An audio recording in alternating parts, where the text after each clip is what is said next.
রাঙিয়ে দিয়ে যাও যাও যাও গো এবার যাবার আগে, রাঙিয়ে দিয়ে যাও যাও যাও গো এবার যাবার আগে।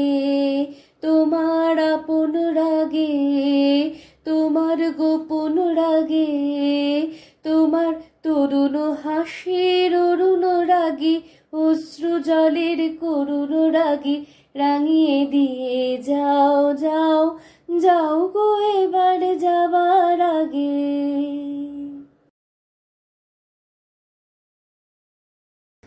Good morning everyone. Good morning. শুভ দোলযাত্রা সবাইকে। আর আজকে সবাই খুব ভালো করে দোল খেলো, আর সব থেকে বড় কথা সেফলি খেলো। হ্যাঁ, রং বেশি লাফালাফি করবে না রং নিয়ে, কিন্তু আবির নিয়ে খেলো। হ্যাঁ, আর রাস্তায় যারা কুকুর বিড়াল আছে, পশু পাখি, একদম কিন্তু তাদের গায়ে ভুলেও রং দেবে না, তাদেরও কিন্তু কষ্ট হয়। একদম আনন্দে হোলি খেলো। আমরাও এখন যাচ্ছি, এখানে বি ব্লক পুজো গ্রাউন্ড আছে, ওখানে একটা প্রভাত ফেরির ওনারা আয়োজন করেছেন। আমার মানে ফার্স্ট টাইম, আমরা দুজনেই জানি না, অনুষ্ঠান নিশ্চয়ই হবে, লেখা আছে।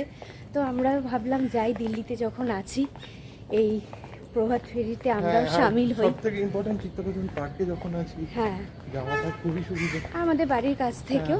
তো চলো কি হয় না হয় সবটা তোমাদের সাথে আজকে শেয়ার করব। এখন ঘড়িতে বেজে গেছে মোটামুটি 8টা 5-10। রাস্তাঘাট এখনো অবধি ফাঁকা, যদিও তো আজকে ছুটির দিন, আর সকালবেলা বলে রাস্তাঘাট বেশ অনেকটাই ফাঁকা। আর এখন ওয়েদারটাও এত ভালো না, কি সুন্দর ঠান্ডা ঠান্ডা ওয়েদার, তবে রোদটা উঠছে, জানি না বেলার দিকে কি হবে। চিত্তরঞ্জন পার্ক বি ব্লক পুজো সমিতি আর তার সাথে জাগৃতি মহিলা সমিতির যৌথ উদ্যোগেই কিন্তু আজকের বসন্ত উৎসব ও প্রভাত ফেরি ওনারা আয়োজন করেছে। আর এই হচ্ছে বি ব্লকের পুজো গ্রাউন্ড, যেখানে দুর্গাপুজো হয়। আমরা প্রভাত ফেরি এসে দেখতে গিয়ে দেখি আমাদের প্রভাত ফেরি 5 মিনিট আগে বেরিয়ে গেছে। তো এখন তাদেরকে খুঁজছি আমরা, তারা এই ব্লকের মধ্যেই কিন্তু আছে। হ্যাঁ, মানে আমরা ওই দিকটা দিয়ে হ্যাঁ দেখলাম যে 2-3 জন আর কি এরকম একটা টার্নে বেঁকে গেল। যাই হোক, দেখি মেয়ের অনুষ্ঠানটা ওখানে মানে বি ব্লকের মাঠেই হবে, প্যান্ডেল করেছে। কিন্তু প্রভাত ফেরিতে একটু তোলার ইচ্ছে ছিল, দেখারও ইচ্ছে ছিল, দেখি তাদেরকে ধরতে পারি কিনা। না পারবো। তো আমাদের সকালবেলা বেশ শাড়ি পাঞ্জাবি পরে একটা দারুণ মর্নিং ওয়াক হয়ে যাচ্ছে। আমরা ধরে ফেলেছি প্রভাত ফেরির মানুষজনকে।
Babu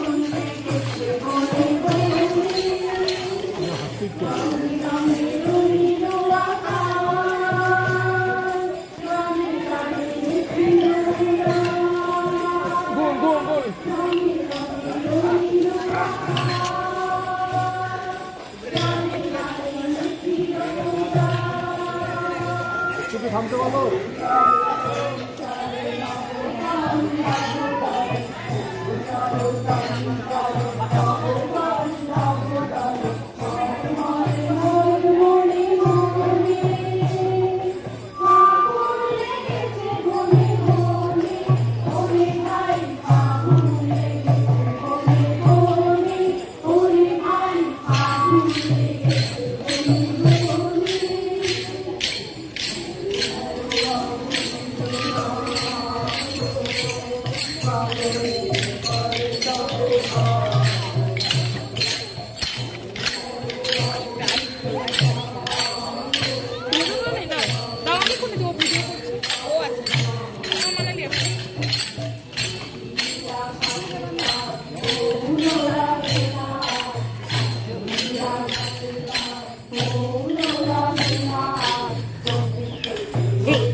কলকাতার বাইরে থেকেও যে এত সুন্দর প্রভাত ফেরি মানে দেখা যায়, আর সেটা একমাত্র সিআর পার্ক ছাড়া মনে হয় সম্ভব নয়, যেহেতু বাঙালি কালচার সমস্ত রকম। তো আমাদের ভীষণ ভালো লাগছে। এত বছর কলকাতায় দোল কাটিয়েছি ছোট থেকে, একটা অন্য রকম। ওখানে যখন আগে নাচ শিখতাম তখন সকালবেলা বেরোতাম, তারপরে যখন কবিতা শেখাতাম তখনও প্রভাত ফেরিতে বেরোতাম। তো এই বছরটা এখানে থেকে ভীষণ ভীষণ ভালো লাগছে। আর ছোট বড় বয়স্ক নির্বিশেষে মানে সবাই মিলে এত নাচ গানে এত আনন্দ করছে, সত্যি ভীষণ ভালো লাগছে। আমাদের সাথে আনন্দ করছে কালুয়া। ও কালুয়া, এসো। কে হয়েছে বাবা? না, এখানে কেউ রং দেবে না তোমার, বুঝেছো? এইটা তো ভালোই নাচছে।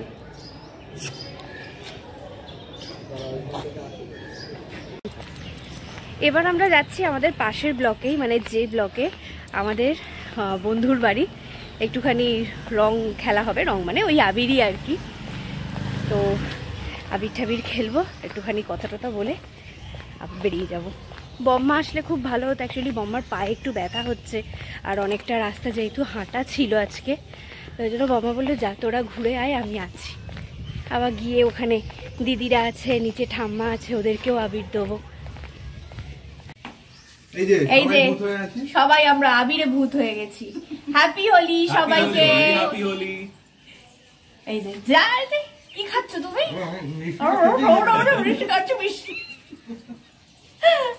যাক, আমরা খুব মজা করলাম প্রভাত ফেরি দেখে এসে। একদম আমি বললাম যে চলো বিকেন্দারা বাড়িতে থাকলে একটুখানি আবির ঠাবির মাখিয়ে আসি। রং টং তো খেলা হলো, এবার কিন্তু মনটা খাই খাই করছে। একটু মানে খাই খাই ঠিক না, মনটা একটু কচুরি কচুরি করছে। কি তুমি কি বলো? আমার এখানে আর কিছু বলার আছে? বলার তো আছে, আমিও খাবো। যদিও কচুরি আমার খুব একটা পছন্দের জিনিস নয়, কিন্তু পেট পুজো তো করতেই হবে, তাই জন্য। তবে খাবো, কোনো চাপ নেই। যাবো, কচুরি নেবো গরম, তারপর খাবো। Bengali sweet place market to এই দোকানটি নতুন খুলেছে, আর এখান থেকেই আজকে ডালপুরি আর তরকারিটা নিয়েছিলাম। খেতে ভালোই ছিল। মোমো একটু বলে দিও তো। এই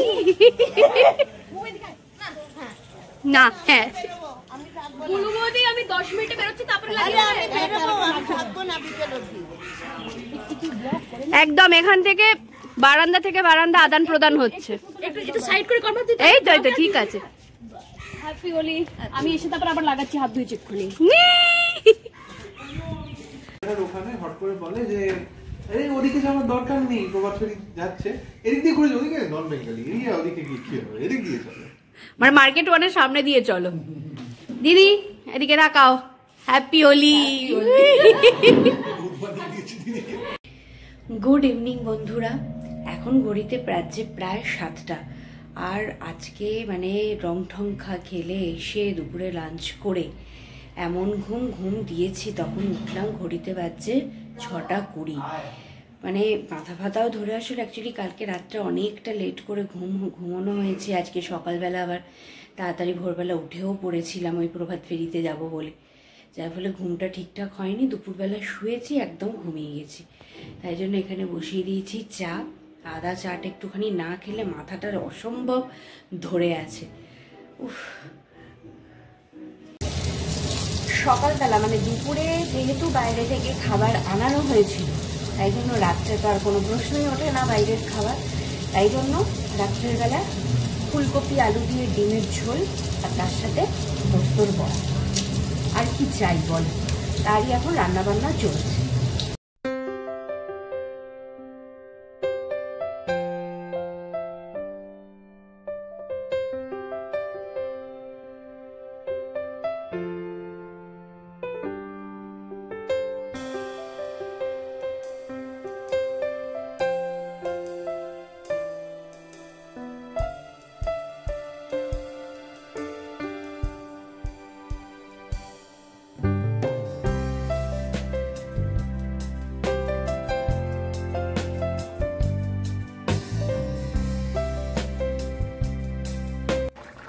আলু ফুলকপি দিয়ে ডিমের ঝোল একদম রেডি, আর তার পাশে গরম গরম পোস্তর বড়াও কিন্তু ভাজা চলছে।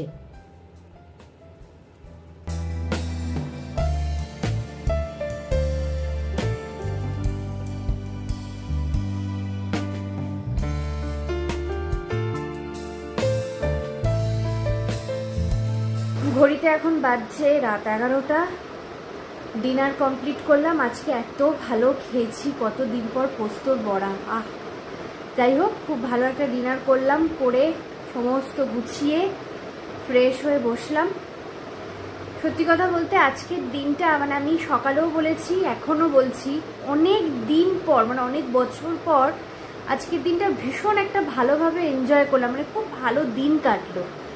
এত সুন্দর প্রভাত ফেরি, মানে সত্যি ভীষণ ভালো লেগেছে। আর আশা করি তোমরাও খুব ভালো দোল খেলেছো, সাবধানে খেলেছো।